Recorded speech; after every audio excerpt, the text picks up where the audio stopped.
दूसरों के लिए क्या, दूसरों का मार्गदर्शन कर रहे हैं, दूसरों को महाप्रभु के बारे में बता रहे हैं, भक्ति का रहस्य समझा रहे हैं।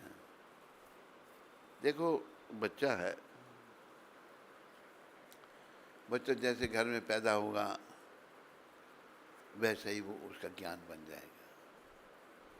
अगर वो किसी नास्तिक के घर में पैदा होगा तो नास्तिक बन जाएगा, बचपन से वही सुना। आस्तिक के घर में होगा आस्तिक बन जाएगा। इसी प्रकार भक्त जो हैं वो हम सबको आस्तिक बनाना चाहते हैं ताकि हम अपने इस जीवन को सफल बना सकें। जीवन की सफलता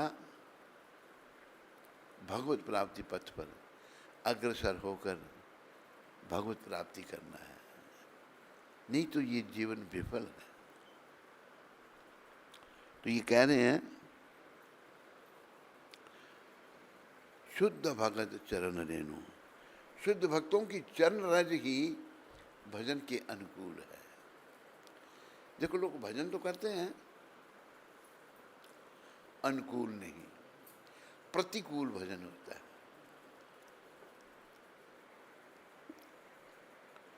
तो अनुकूल भजन कब होगा?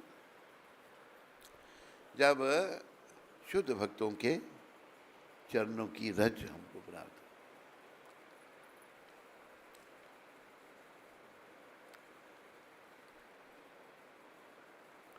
भक्तों की सेवा ही परम सिद्धि है। भक्तों की सेवा जो है परम सिद्धि, सिद्धि नहीं परम सिद्धि। और सिद्धि क्या है? परम सिद्धि क्या है? भगवत प्राप्ति। भगवत प्राप्ति होने के बाद जीव के मन में कोई भौतिक इच्छा नहीं रहती, कोई भौतिक मोह नहीं रहता, कोई अटैचमेंट नहीं, सभी समाप्त हो जाते हैं।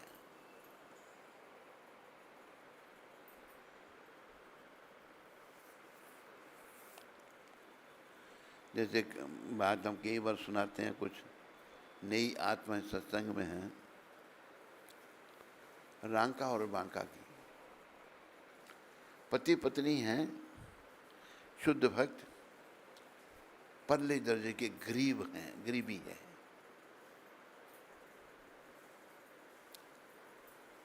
तो नामदेव जी ने भगवान से शिकायत की, अपने भक्तों को देते नहीं।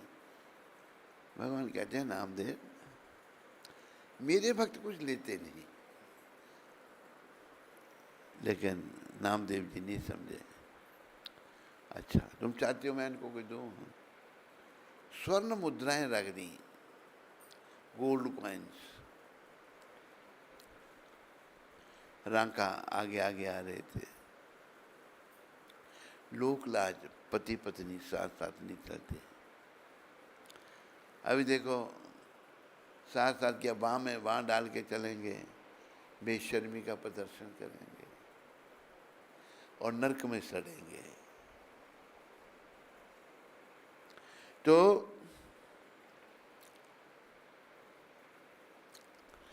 रांका जी आगे आगे से सोने की मोहरें जब देखी, वो समझ गए कि भगवान ने ये हमारे लिए भेजी हैं। लेकिन उनके मन में क्या आया, कहते अगर इन्हें ले गए हम तो भजन नहीं होगा, कृष्ण चिंतन नहीं होगा, इनकी चिंता करनी पड़ेगी चोर ना ले जाए। पर मेरी पत्नी पीछे है। पत्नी ने अगर कहा पतिदेव ये भगवान ने हमारे लिए भेजी हैं यहाँ, ले चलो, अच्छा कार ले लेंगे, अच्छी तरह से सुख सुविधा से रहेंगे, फिर मैं मना नहीं कर सकूँगा। लेकिन पत्नी बांका इतनी महान थी, उसने जब पति को स्वर्ण मुद्राओं पर मट्टी डालते देखा, वो पास आके कहती है पतिदेव ये क्या कर रहे हैं आप, मट्टी पर मट्टी डाल रहे हैं। उसकी दृष्टि में स्वर्ण मुद्राएं मट्टी से ज़्यादा नहीं थी, क्योंकि उन्हें असली धन प्राप्त हो चुका था। गरीबी है, पर जिसके पास असली धन है, असली धन क्या है?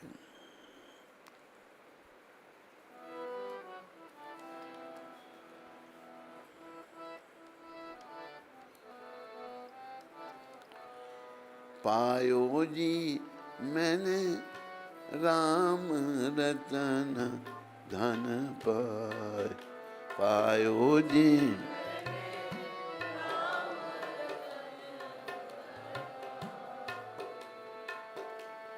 वस्तु अमोलक दी मेरे सतगुरु,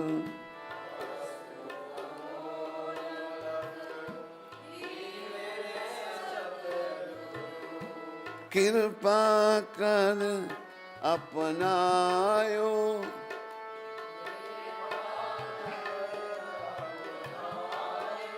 पायो जी मैंने राम रतन धन पायो।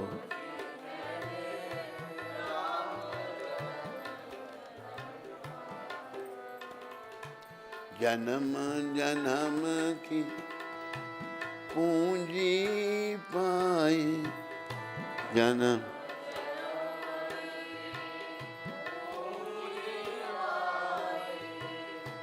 जग में सभी खवायो,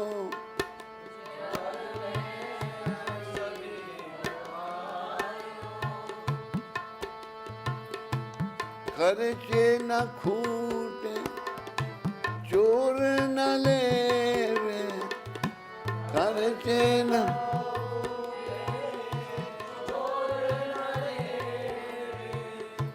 दिन दिन बढ़त सवायो, दिन दिन बढ़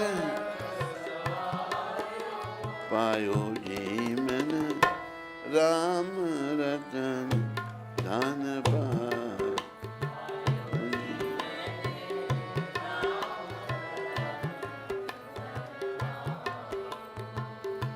सत की नाव खेवटिया सतगुरु, सत की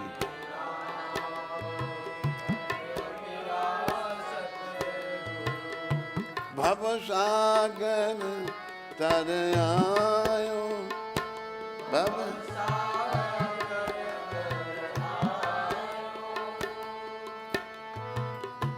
मीरा के प्रभु गिरधर नागर,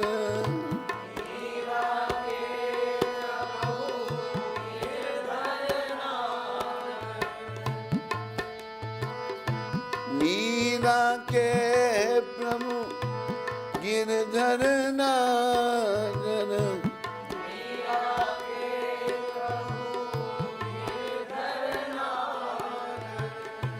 हरख हरख जस गायो, हरख पायो जीवन राम रतन धन पाय।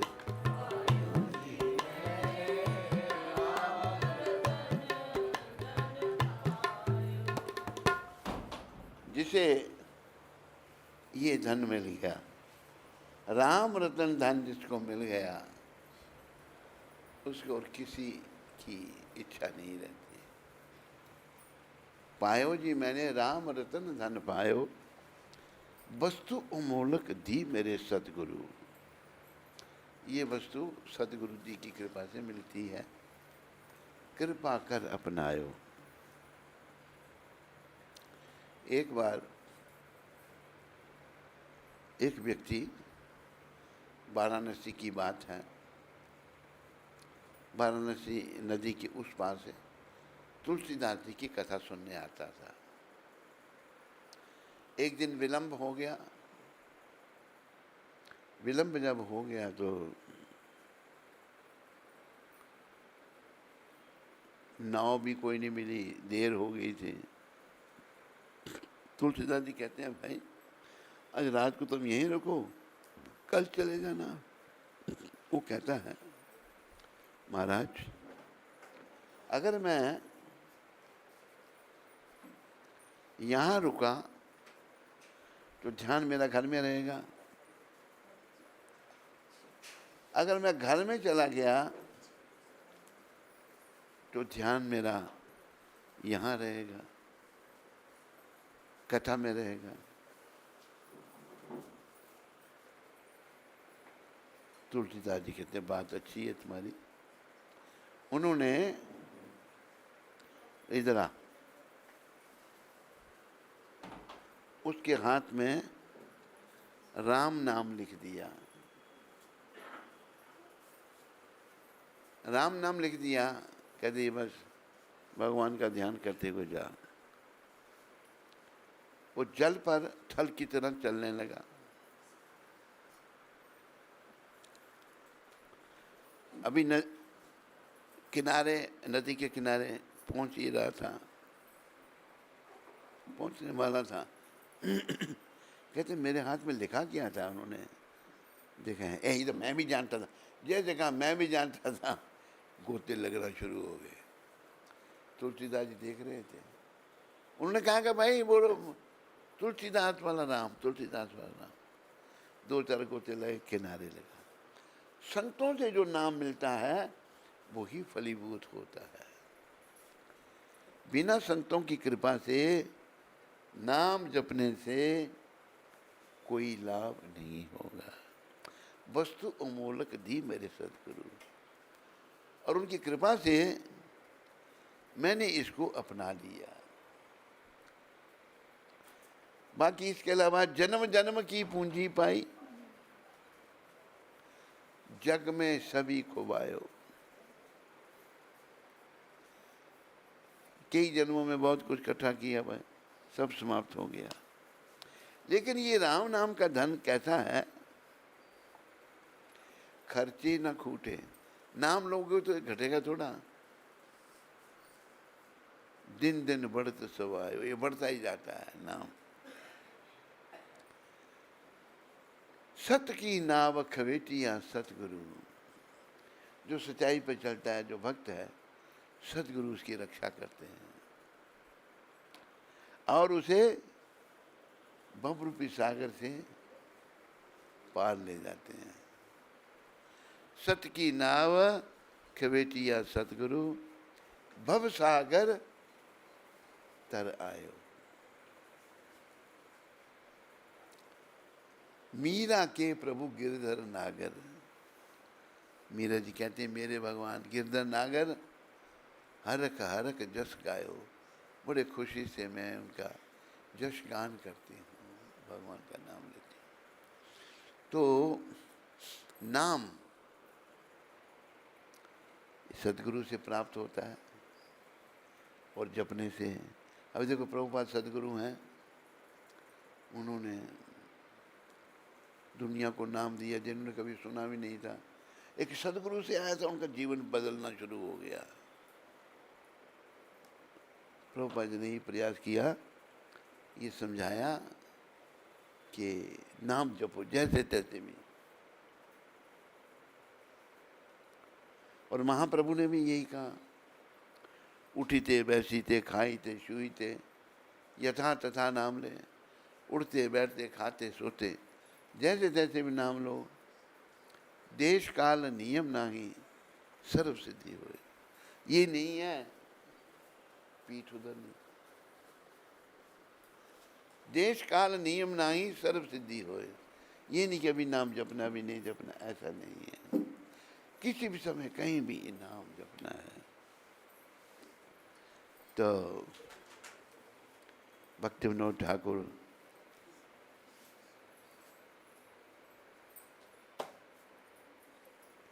भक्ति विनोद ठाकुर एक बड़े महान वैष्णव, वो पहला जो भजन भक्ति विनोद ठाकुर ये बता रहे हैं कि शुद्ध भक्त, शुद्ध भक्तों की चरण धूलि मिलने से अनुकूल भजन होगा। प्रायः लोग प्रतिकूल भजन करते हैं, अनुकूल भजन नहीं करते। भजन कर रहे हैं, कोई लाभ नहीं हो रहा। अनुकूल, अगर संतों का आशीर्वाद मिल जाए, उनका वरदहस्त तुम्हारे सर पर आ जाए, तब अच्छा भजन कर सकेंगे।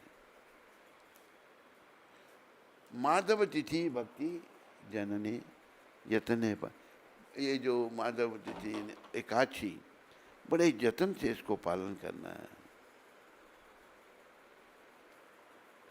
गौर अमारा जे सब स्थाने करला भ्रमण रंगे। जब गौर भगवान प्रकट हुए थे, उन्होंने जगह जगह अपना पदार्पण किया, चरण रखे। मैं भी उन स्थानों में जाऊंगा भक्तों के साथ। से सब स्थान हेरी ब्राह्मी प्रणय भक्त संग, भक्तों के साथ मैं उन स्थानों के दर्शन करूंगा। देखो, किसी जगह अगर भगवान गए हैं, यहाँ भगवान आए थे, उन्होंने ये किया, तो ध्यान भगवान के चरणों में चला जाता है। हमें जैसे तैसे भी अपने मन को विषय विकारों से हटा करके, पुरुष को स्त्री से हटाकर, स्त्री को पुरुष से हटाकर, इसको प्रभु के चरणों में लगाना है, कृष्ण के चरणों में लगाना है। और कृष्ण के चरणों में लगने से इसको शुद्ध बनाना है। धीरे धीरे ये शुद्ध होगा। प्रभुपाद कहते थे इट्स ग्रेजुअल प्रोसेस। फिर मृदंग वाद्य सुनीते मना अवसर सदा याचे, गौर भेद कीर्तन सुनी आनंद ही थे। जब कोई मृदंग बजती है तो उस मौके वो अवसर बड़ा, समय बड़ा अच्छा लगता है। और गौर भगवान जो कीर्तन करते थे, वो सुन करके हृदय में आनंद भर जाता है। आनंद हृदय नाचे।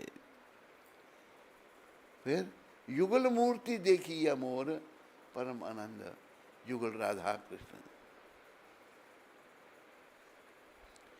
जैसे कहा है,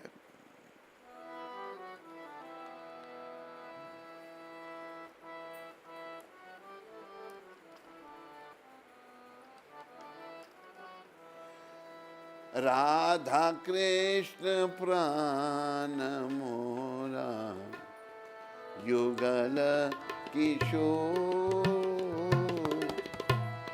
राधा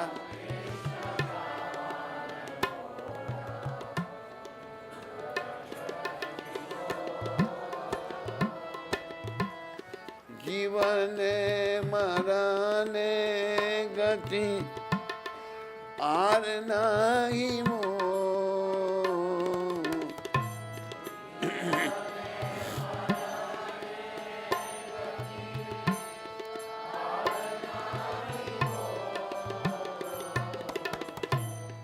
राधा कृष्ण प्राण मोर युगल किशोर।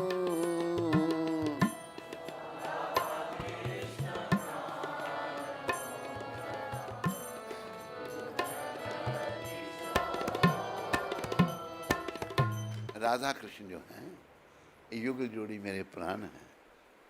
मैं जीऊं या मरूं, पर मेरा ध्यान युगल जोड़ी राधा और कृष्ण के चरणों में लगा रहे। बस यही जीवन का उद्देश्य है। तो आज पहले वाला भजन,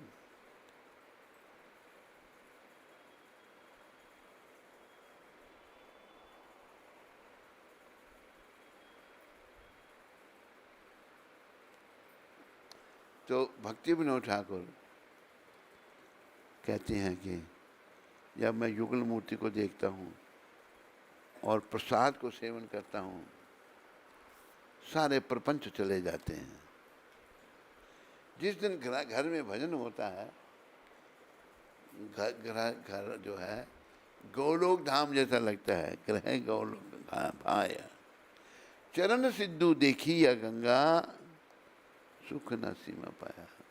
जो भगवान के श्री चरणों से गंगा निकली है, बोलो गंगा माता की। तो मेरा जो सुख है उसकी कुछ सीमा नहीं रहती, असीम सुखी हो जाता हूँ मैं। तुलसी देखी जुड़ाए प्राण माधव तो श्री जाने, गौर प्रिया शाक सेवने जीवन सार्थक माने। तुलसी माता जो है ये भगवान को प्रसन्न करने वाली है। माधव तो उसे नहीं जानी। जब तक हम भोग लगाते हैं भगवान को, तुलसी नहीं रखते उसमें, तो भगवान स्वीकार नहीं करते। माधव को प्रसन्न करती है तुलसी। और गौर प्रिया शाक सेविने जीवन साथ। गौर भगवान को एक शाक बड़ा पसंद था। हम वो शाक जब खाते हैं भक्ति विनोद, तो जीवन हमारा सार्थक हो जाता है। भक्ति विनोद कृष्ण भजन है अनुकूल पाया जा। ठाकुर भक्ति विनोद महाराज कहते हैं कृष्ण भजन के लिए अनुकूल, भजन करने के लिए जो कुछ मुझे मिल, प्रति दिवसे परम सुखे स्वीकार करे ता। जो भी मिलता है बड़े रोज प्रतिदिन बड़े सुख से उसको मैं स्वीकार कर लेता हूँ। तो कामिका एकादशी जो आज है, ब्रह्म वैवर्त पुराण में युधिष्ठिर महाराज और भगवान श्री कृष्ण के संवाद में कामिका एकादशी का महात्म्य वर्णित है। युधिष्ठिर महाराज ने कहा, हे भगवान, आपसे मैंने देवशयनी एकादशी के बारे में सुना। कृपया आप श्रावण मास के कृष्ण पक्ष में आने वाली एकादशी का वर्णन करें। देवशयनी एकादशी के बारे में तो सुना, पर जो कृष्ण पक्ष में एकादशी आ रही है उसका वर्णन करें।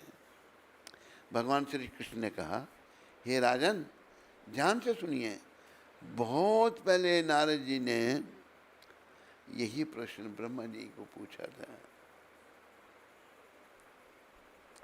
इस तिथि को किसकी और कैसे उपासना करनी चाहिए, इस बारे में भी पूछा था।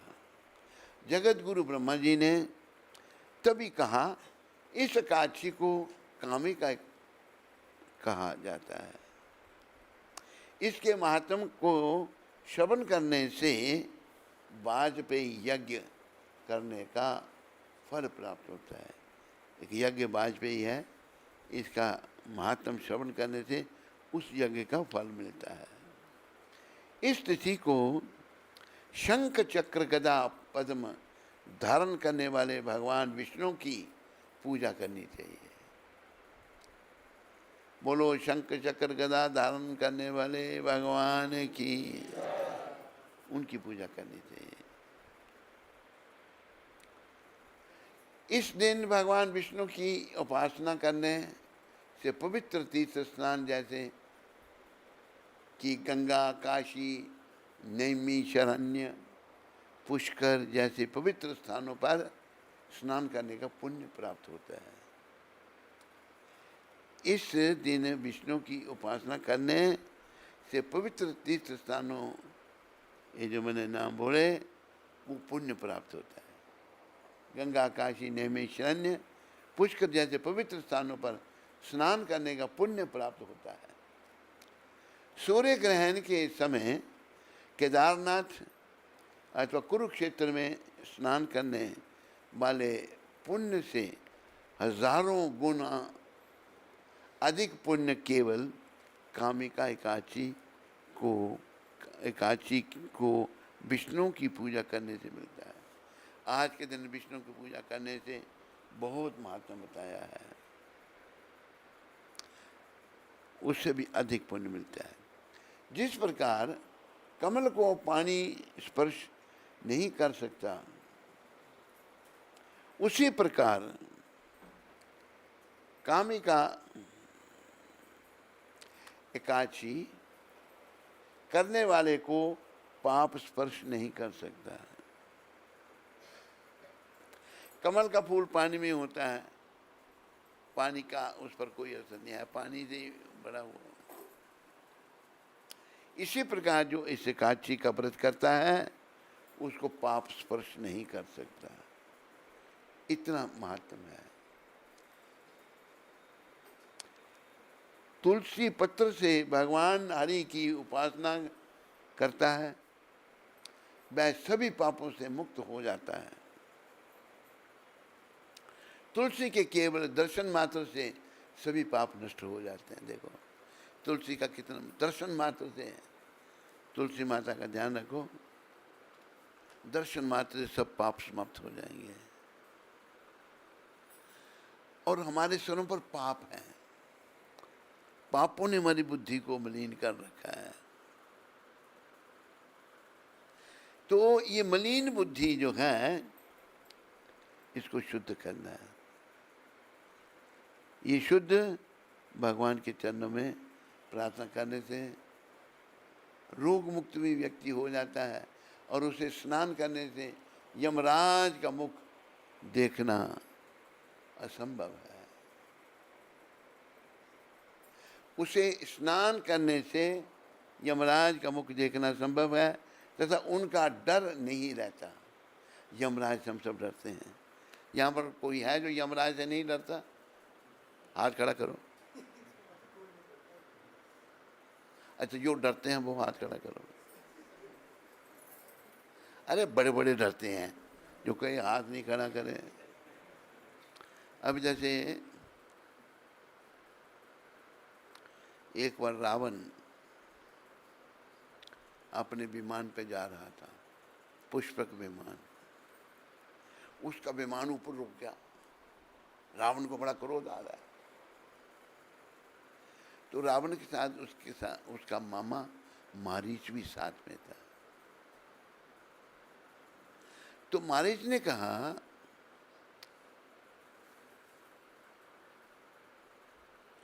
कि कोई वायु की गति ठीक नहीं होगी, इसलिए तुम्हारा विमान आगे नहीं बढ़ रहा।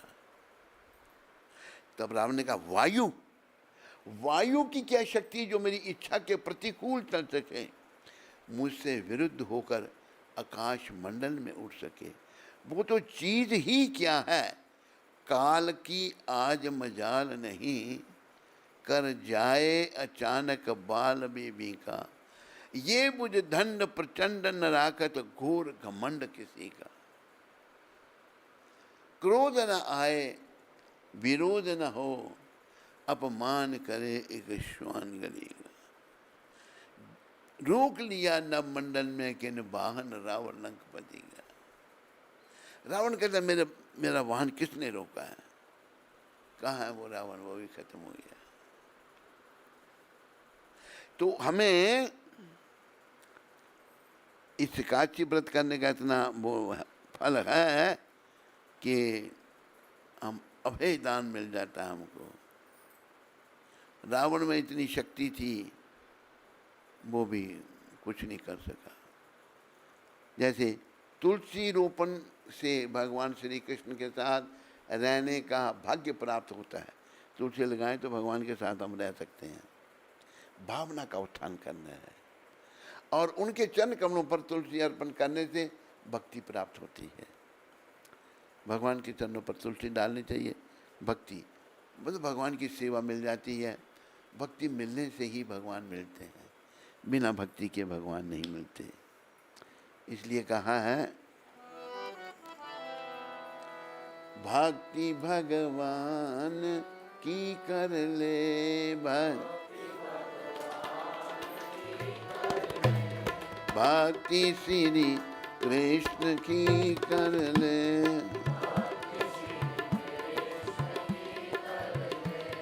खजाना नाम से भर ले, भक्ति श्री कृष्ण की कर ले।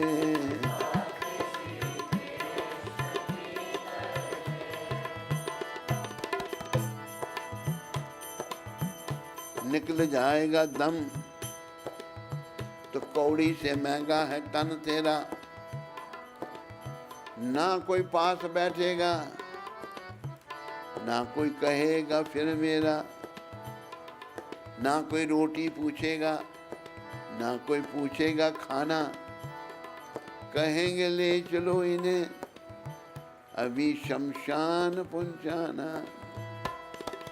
इसलिए भक्ति श्री कृष्ण की कर ले,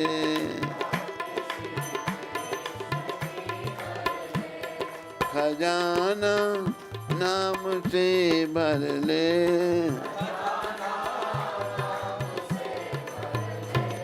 भक्ति भगवान की कर ले।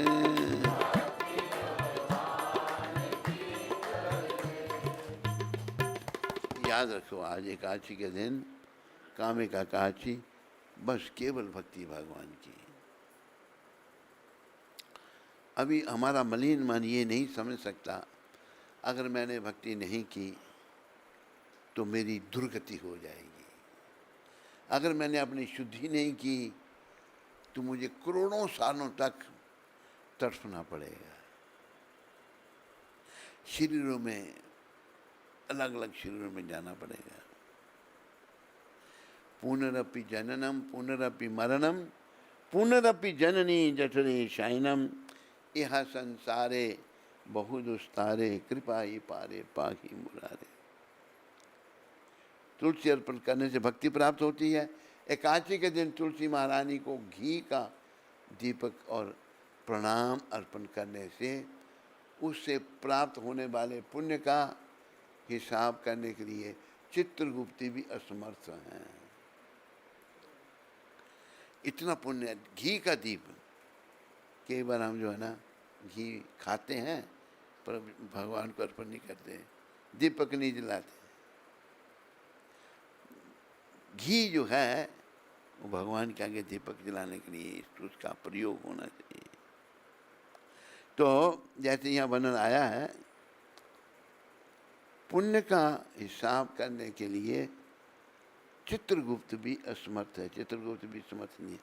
कामिका एकादशी का व्रत करने से भ्रूण हत्या तथा ब्रह्म हत्या जैसे महापातक से भी मुक्ति मिलती है। ये कामिका एकादशी है। देखो, भ्रूण हत्या, इंदिरा गांधी का जब राज था उसने संख्या, हिंदुओं की संख्या घटाने के लिए भ्रूण हत्या, बच्चे मारेंगे।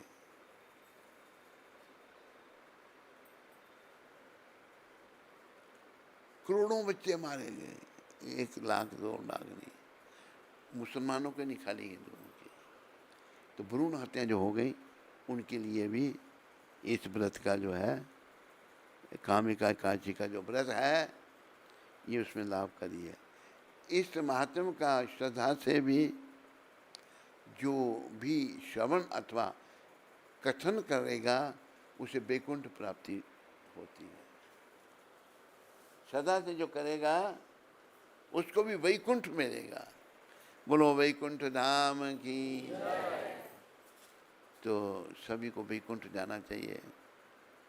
मनुष्य शरीर आत्मा के उत्थान के लिए मिला है। आत्मा शुद्ध हो जाए और वो भगवान के धाम में जाने के लिए, वैकुंठ में जाने के लिए तैयार हो जाए, यही जीवन का उद्देश्य है। और कामिका एकादशी का बहुत महत्व होता है। बोलो कामिका एकादशी व्रत महात्म की। बोलो मोर मुकुट बंसी वाले की। बोलो कृष्ण कन्हैया लाल की। बोलो जुगल जोड़ी सरकार की। हरे कृष्ण।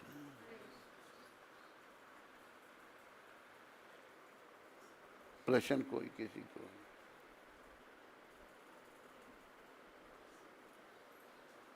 हाथ खड़ा करके पूछ सकते हैं। रात को जगराता है हमारा, इसलिए नींद आ रही है बड़ी। 12 बजे सोए और 1:45 बजे उठ गए। हिसाब लगाओ, 1:45 बजे स्नान किया, फिर अभी क्या सोना था। इसलिए निद्रा देवी, आप सोच रहे होंगे क्या बात है, निद्रा देवी अटैक कर रही है, लेकिन हम कोशिश कर रहे हैं कि सत्संग करें।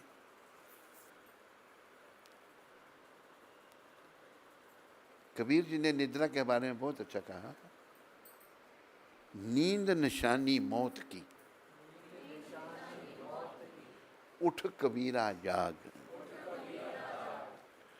और रसायन छोड़कर नाम रसायन लाग। रसायन कहते हैं सोना बनाना, कि तुम ऐसे मतलब लाभ के लिए हम काम कर रहे हैं, पैसे कमाने के लिए, कहते नींद सोना नहीं, इसको जाग, नाम नाम रूपी रसायन, नाम जपो, हरे कृष्ण हरे कृष्णा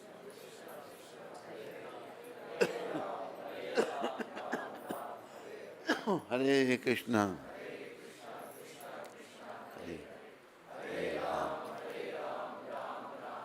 हमारे भक्त श्रीमान मधुप्रिया जी ने कहा, महाराज रात के थके हैं, आप आराम करो। मैंने कहा नहीं भाई, एक ही बार आराम करेंगे। इसके बारे में कबीर जी ने कहा, कबीरा सोया क्या करे, जागो जपो मुरार, एक दिन ऐसा सो बना, लंबे पाँव पसार।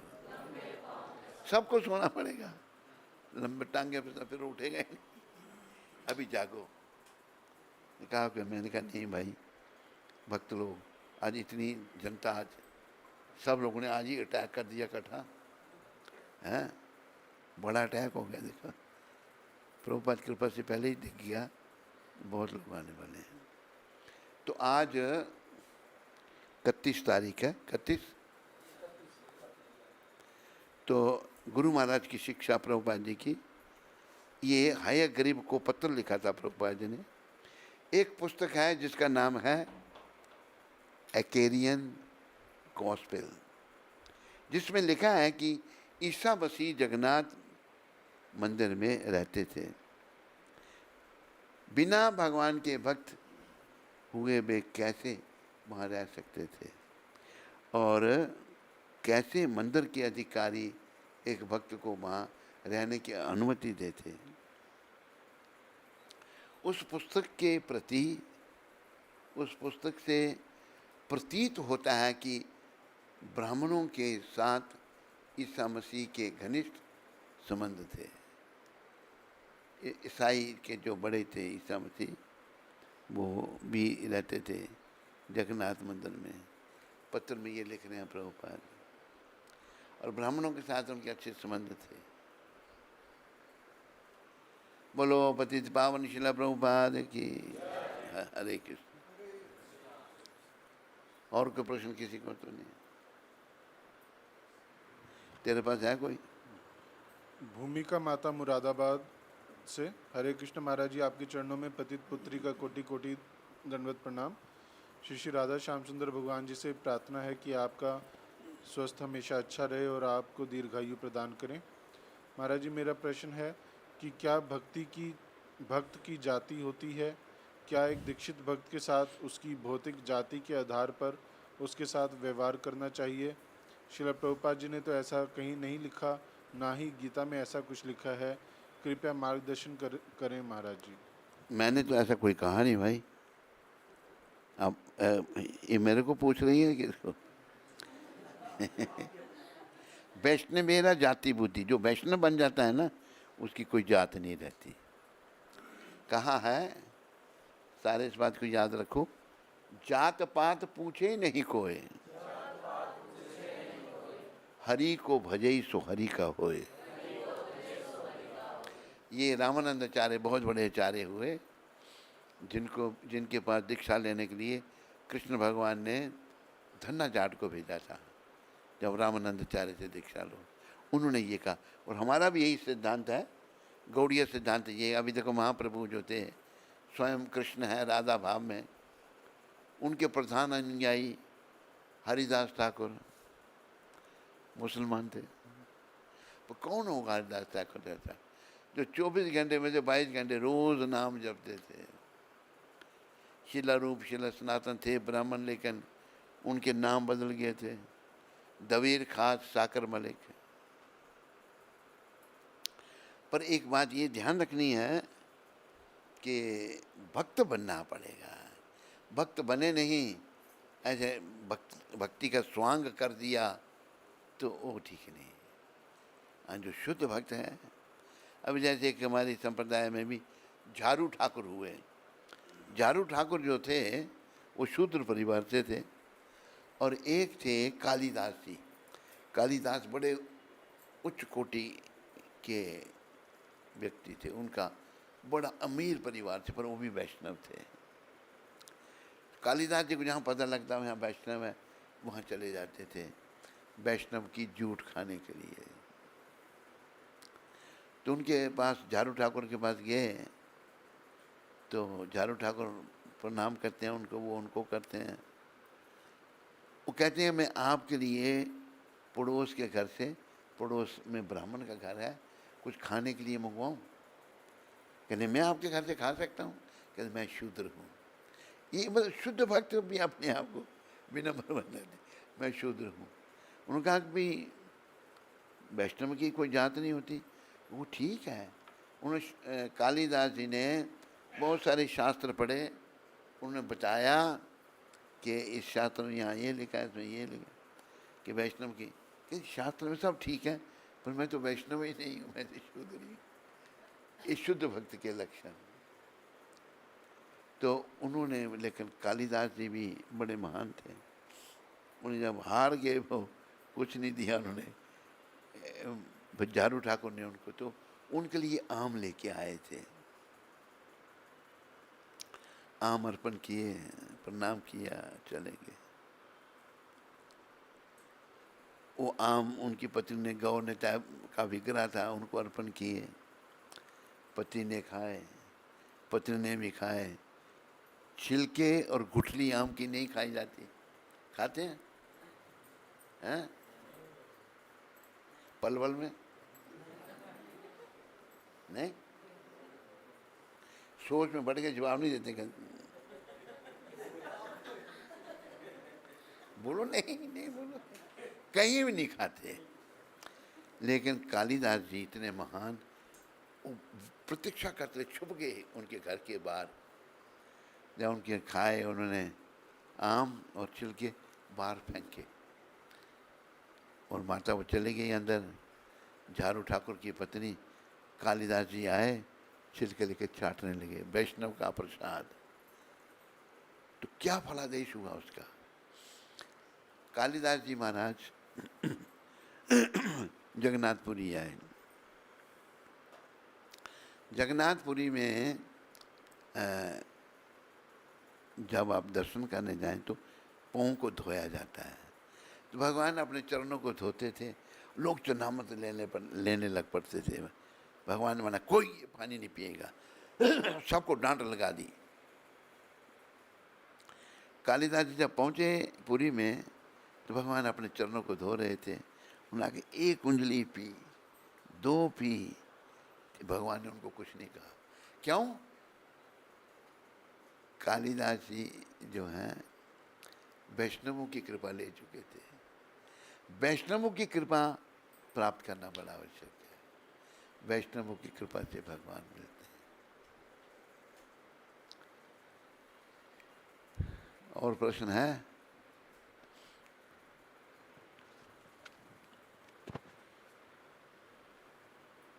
रोहित जोशी जी हल्द्वानी से, हरे कृष्ण महाराज जी, दंडवत प्रणाम।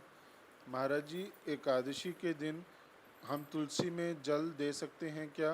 क्योंकि कहीं ऐसा सुना था कि उनका भी निर्जल उपवास रहता है। वो हल्द्वानी में रहता है, बाकी जगह नहीं।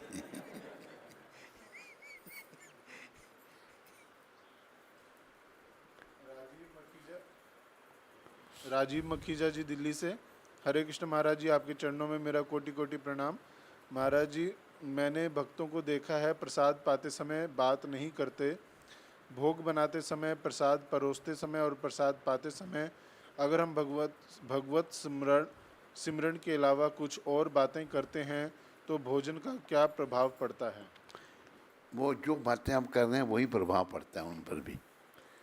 आप अगर इधर उधर की बातें कर रहे हैं तो भोजन पर भी वैसा ही प्रभाव होता है।